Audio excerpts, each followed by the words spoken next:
7h, 10h sur Radio Courtoisie, suivez la ligne droite. Alors aujourd'hui, vous nous faites un tour d'actu grave, absurde, drôle. Voilà, parce que il se passe des choses absolument fabuleuses et parfois on est là un peu en train de s'acharner contre Bruno Le Maire qui dit des bêtises.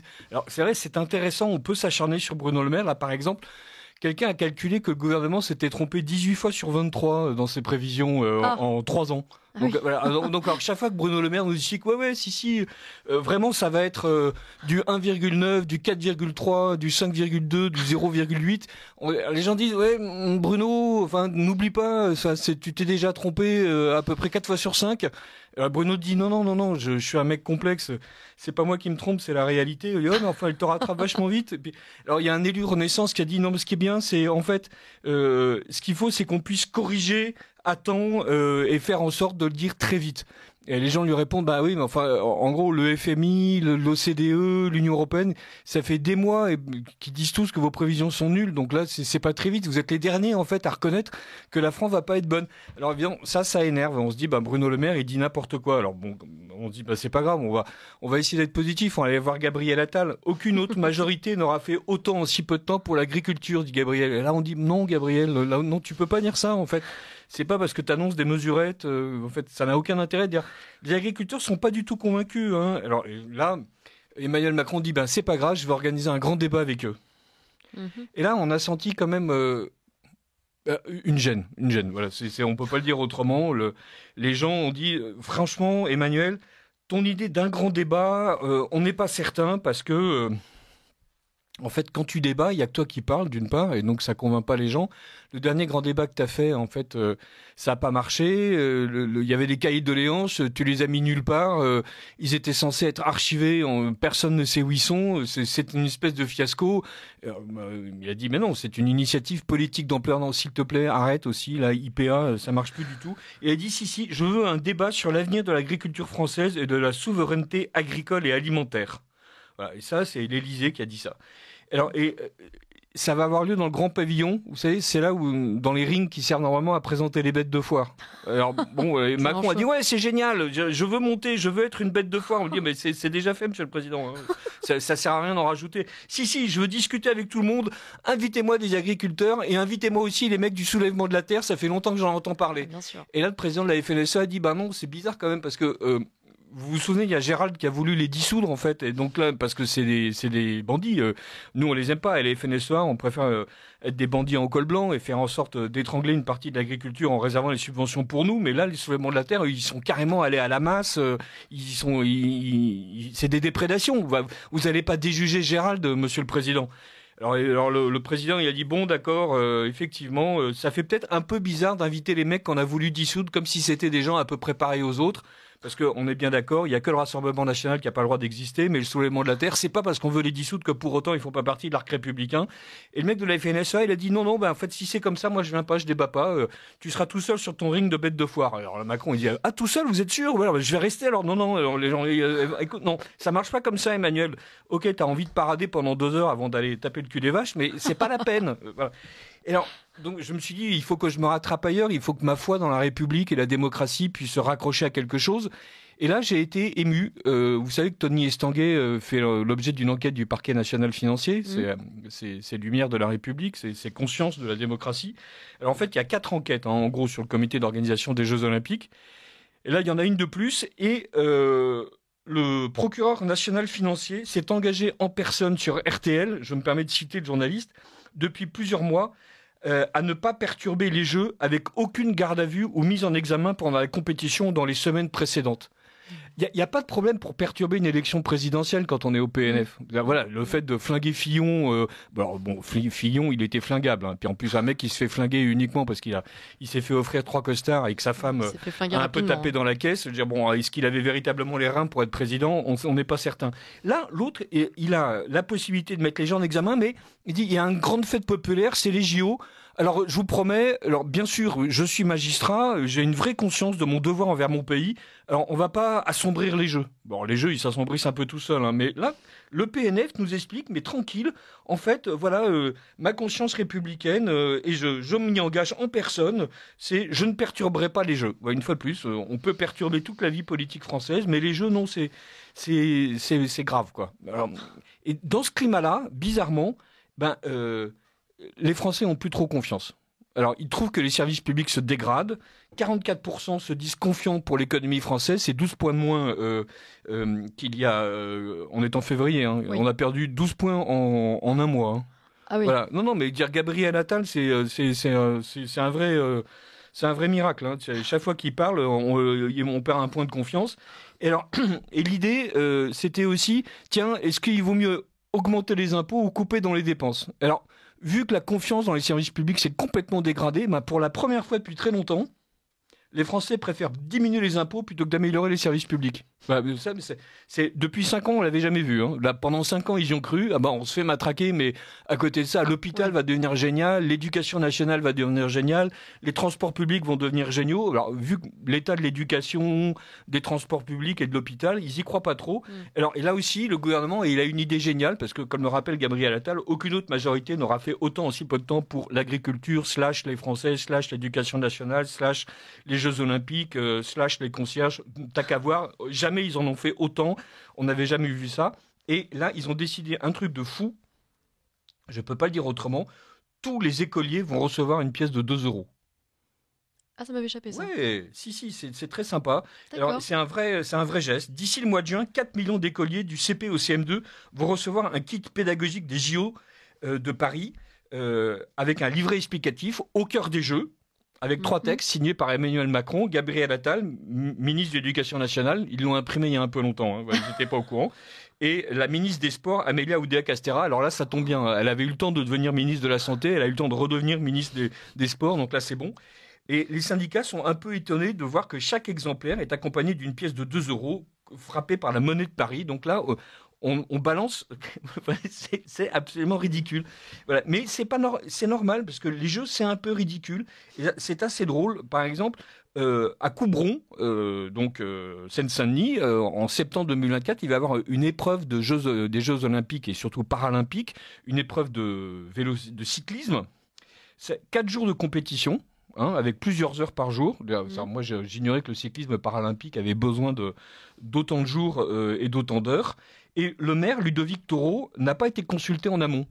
Donc, il a appris, et c'est lui qui dit c'est une histoire de ouf. Parce que de temps en temps, on me dit vous parlez vulgaire, monsieur de 16. Il dit non, mais moi, je parle comme les élus de la République. Hein, voilà. Le maire, Ludovic Toro, UDI, dit c'est une histoire de ouf. C'est vendredi 16 février quand on l'a interrogé. C'est un autre maire de Seine-Saint-Denis qui m'a dit un lundi, tiens, les Jeux passeront par chez toi. À aucun moment je n'étais contacté par le comité d'organisation des Jeux Olympiques. Vous savez, ceux qui ont 4 enquêtes du PNF, mais c'est pas grave, on ne fera rien avant les Jeux.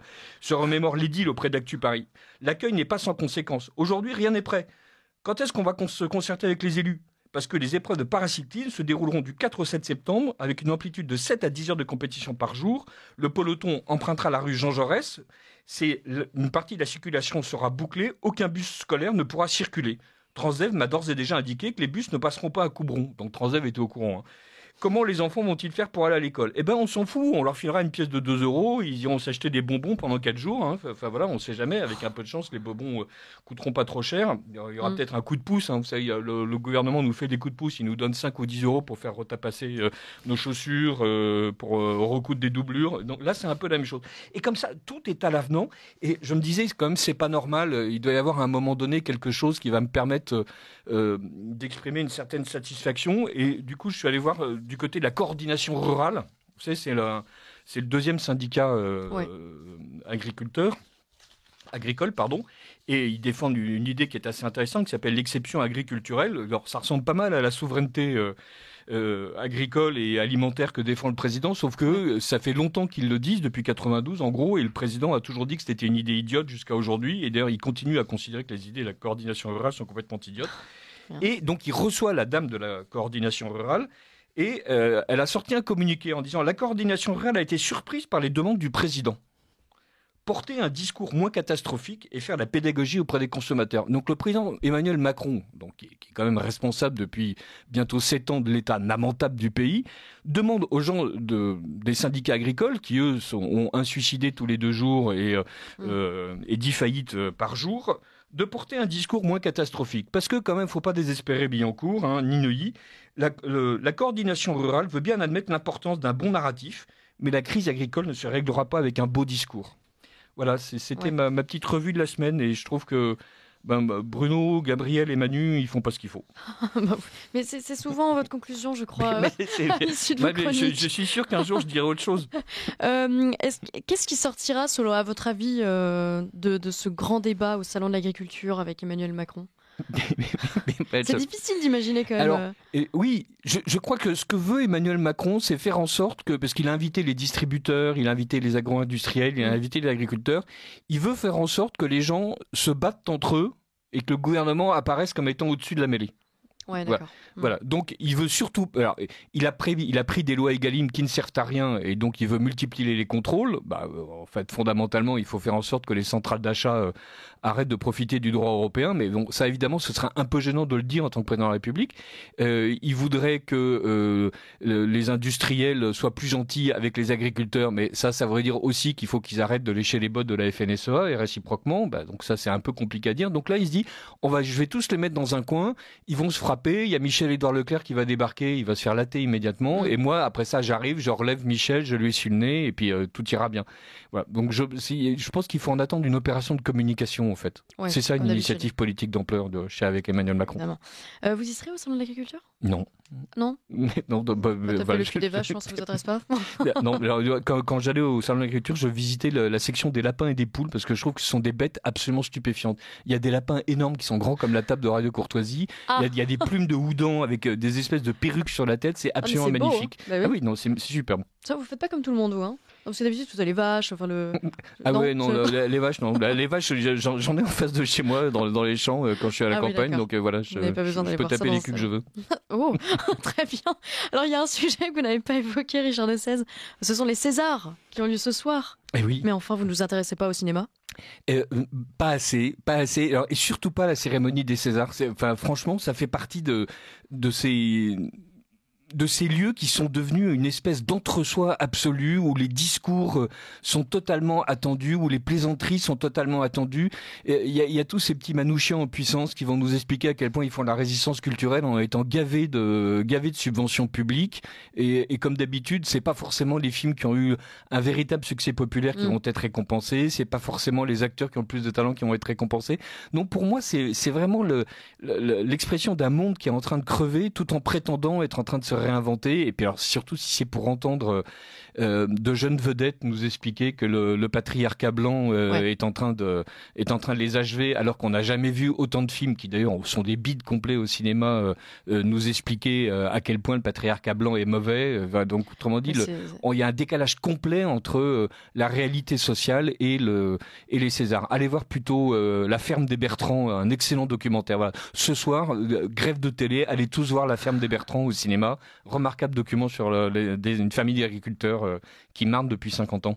C'est pas un film... Non, ça n'a rien à voir avec le film de l'acteur. Non, dont c'est un documentaire. C'est un documentaire, pardon. Ça n'a rien à voir avec le film de Guillaume Canet. Oui, voilà, mais cela dit, le film de Guillaume Canet était un bon film aussi. Et aller voir aussi Petit Paysan, qui est sorti il y a plusieurs années. Il y a 1000 choses que d'ailleurs les Césars ont glorieusement ignorées. Et donc, voilà. Oui, le César, c'est devenu une tribune politique en fait. C'est ça. Les féministes essentiellement. Oui, une tribune de gauche. Donc, en plus, on a l'impression d'avoir déjà entendu tout ce qui va. Alors, ils vont peut-être nous surprendre. Il y a toujours une sottise particulièrement épaisse, mais voilà. Est-ce que véritablement ça vaut le coup de passer 3 heures mais vous-même, vous ne regarderez pas les Césars?